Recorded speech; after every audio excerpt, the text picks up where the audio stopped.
What is going on, garden fans? Welcome back to the Permaculture Homestead. Behind me is the Project Farm Food Forest, and I am supremely jealous of how good it is looking right now. Way better than my home garden. Come on back, sit down, and enjoy the long, full tour of how this place is looking. Got a lot of new things to show you. We've had a good amount of rain. It's really helped out. Come on back, and enjoy the journey.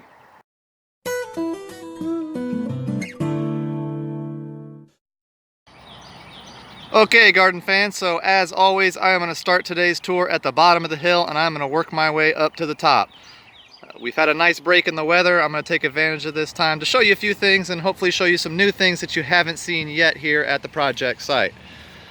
First off, beekeeping here at the bottom of the hill. It's going good. We've got 2 hives. They're strong.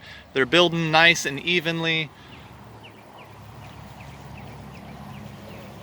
And I will eventually be doing a box breakdown and a full beekeeping video in isolation.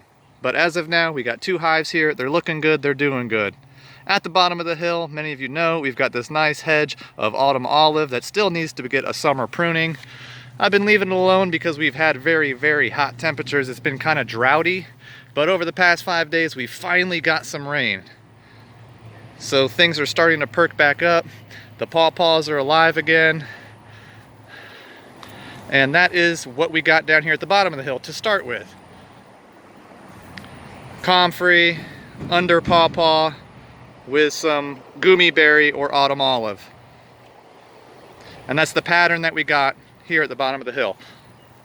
All the swales here within the past 5 days have been absolutely filled with water. So the underground aquifer is starting to get recharged. The autumn olive are putting on fruit, lots and lots of fruit. So everything that has been fruiting with this recent rain we've gotten is really going to start to thicken up. The fruit's going to start setting. In fact, on some of these, you can see the fruit already starting to change color and want to get set. So we've been very lucky to have what rain we've had. I'm about to step over our first swale mound, and this is a big trench, a ditch that we have dug on contour. On the swale mounds, there are figs. Quite a few figs, and the figs are looking good. Here's another fig here. We've had a couple die in the heat and drought. However, they will be replaced. So in the future, what we're going to have are these really tall figs with pawpaws on the downhill side. And then these shrubs will be about 6 feet tall and 6 feet round. On our swale patties, so now I'm walking in the trench where water starts to build up during wet season. We have blueberries. And once again, because of the rain, all the fruit here on site is starting to get set. Starting to turn color a little bit. In our last update, these blueberries hadn't yet turned color. So now we're starting to get a little color to them once we got a little bit of rain. I love the wildflowers out here. This is a truly wild permaculture garden. We do not do any weeding. We don't do fertilizing. We don't do pest control. There are scheduled disturbances that we do throughout the year. Now, the tree species up here are mayhaws, and we have quite a few mayhaw. There's another mayhaw right over here, and then another swamp mayhaw over there. We got a couple different varieties of mayhaw, swamp mayhaw, Georgia red mayhaw, and then a couple other native varieties. We're doing our best to start spreading blackberries everywhere. They're an excellent ground cover and excellent food source. Also on this lower swale patty, we've got a huge hedge of elderberry, and I'm sure you can start to see these berries coming on. And once again, Mother Nature has been doing all the work here. Underneath this elderberry hedge, we have the local wild blackberries.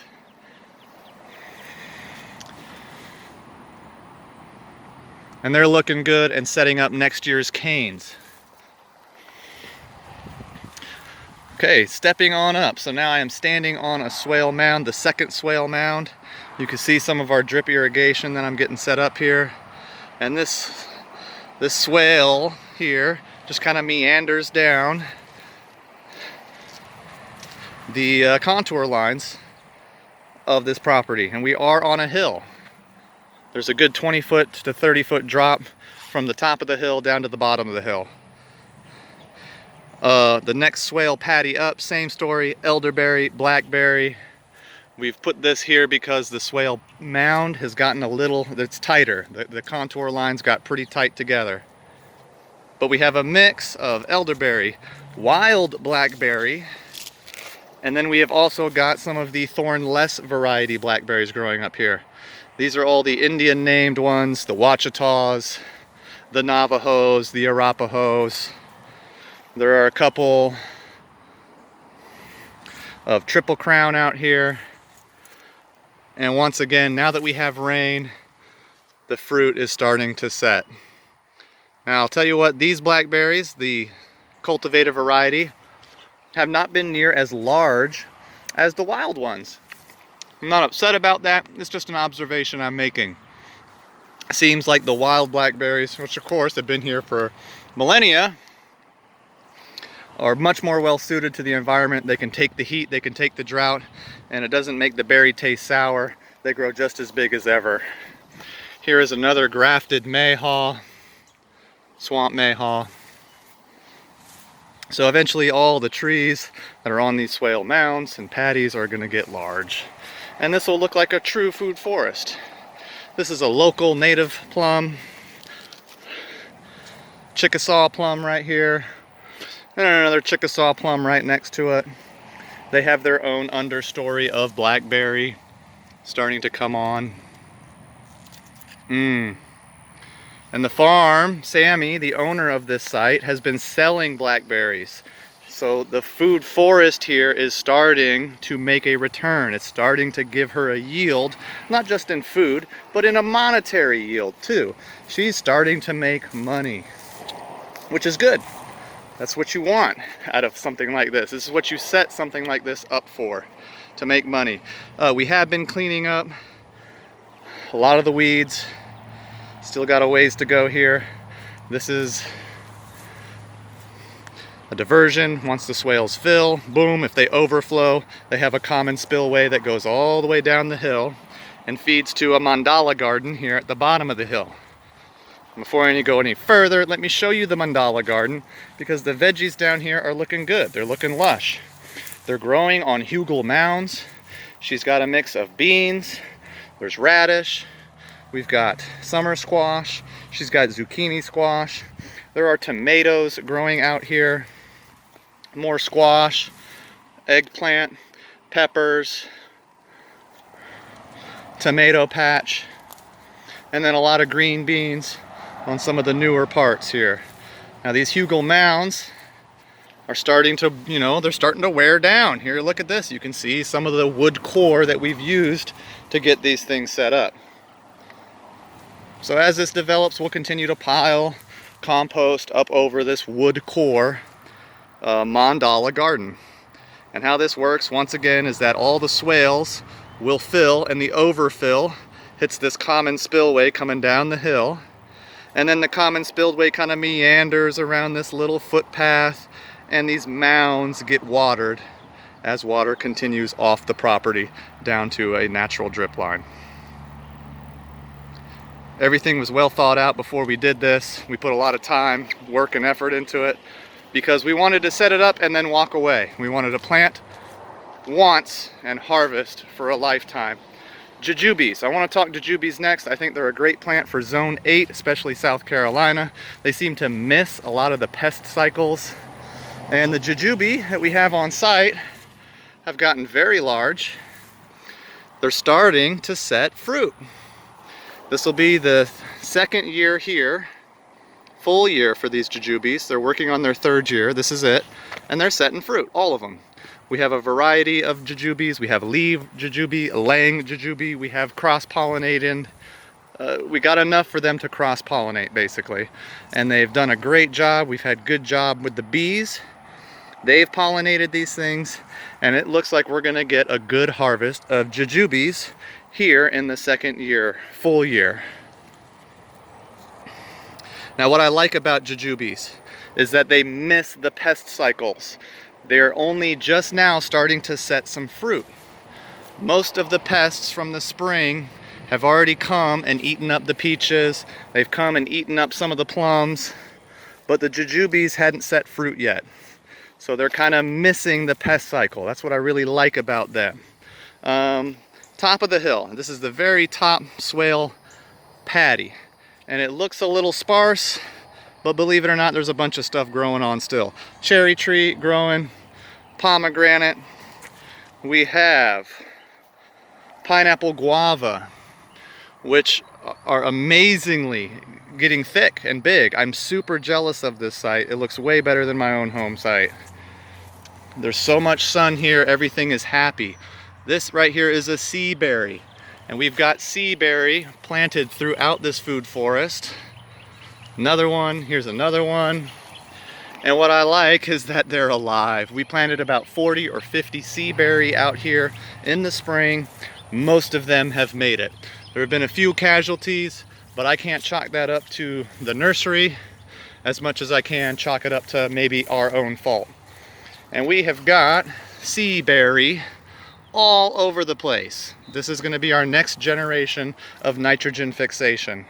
I've got a lot of seaberry basically along the swale mounds, and I'm hoping that we get a hedge of seaberry here on these mounds that will help solidify these mounds into the landscape as a true element. Hazelnuts.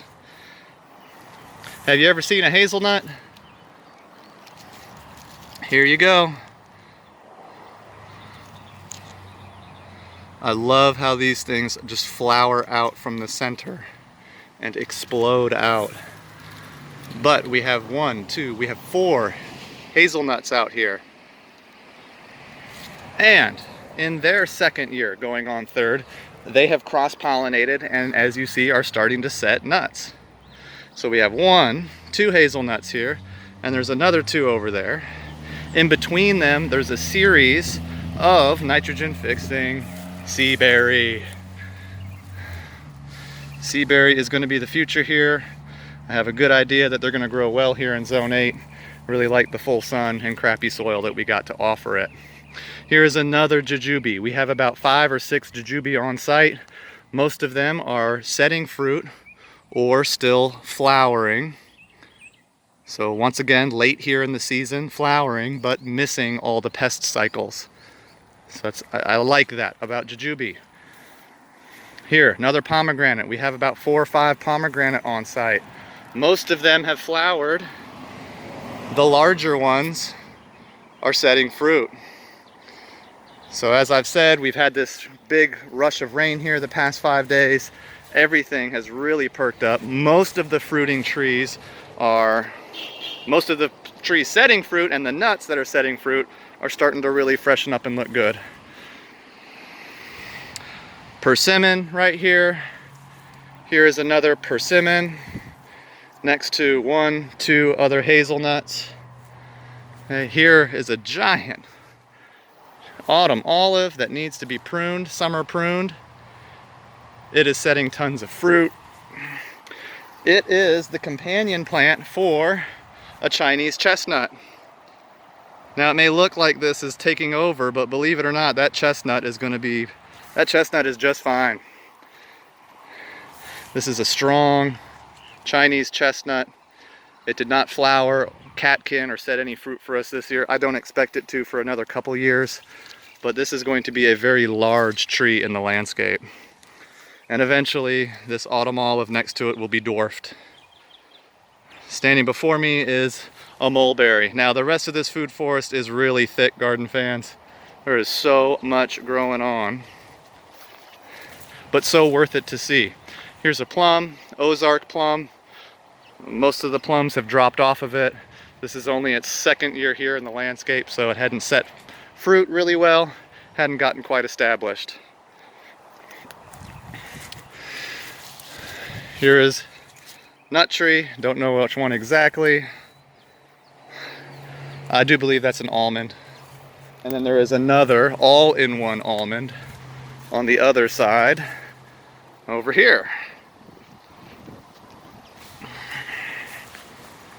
Nuts. So we have mostly nuts here at the top of the hill. The ground cover of alpine strawberries has done a really good job spreading. So we really have this nice alpine strawberry ground cover, a little bit of comfrey as support. And then there's this big giant all-in-one almond, autumn olive, and a plum tree right behind it. All of our nut trees have companions. We've planted at least 2 in the series. So I showed you one Chinese chestnut. Here is the other Chinese chestnut on site. Same story, it is looking just as good and healthy as the other. A bit of pest damage, but once again, we don't do any kind of pest control. This Chinese chestnut is flanked by a native maple. This is a Florida maple growing up next to it. And then another this is not an elderberry. This is a mulberry. The swale mounds. Oh, look at this. We still got some water in our swales here. So we've had a little break in the rain. These swales have certainly filled. It's been about 2 or 3 hours, and already you can see them starting to absorb and recharge the landscape here. This has been an amazing project to watch develop over the last 2 years. And here, going into its 3rd year, it's starting to look like a food forest. I really appreciate you all watching these videos, liking, sharing, subscribing, commenting. It really helps us out. Please keep coming back, because right now, this is a food forest in its infancy.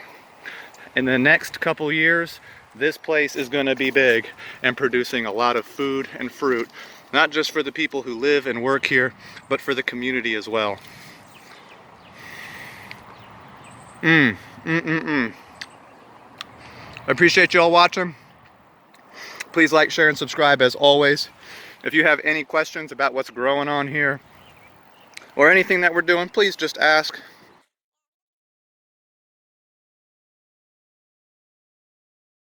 And please like, share, and subscribe as always. We love you, garden fans. God bless.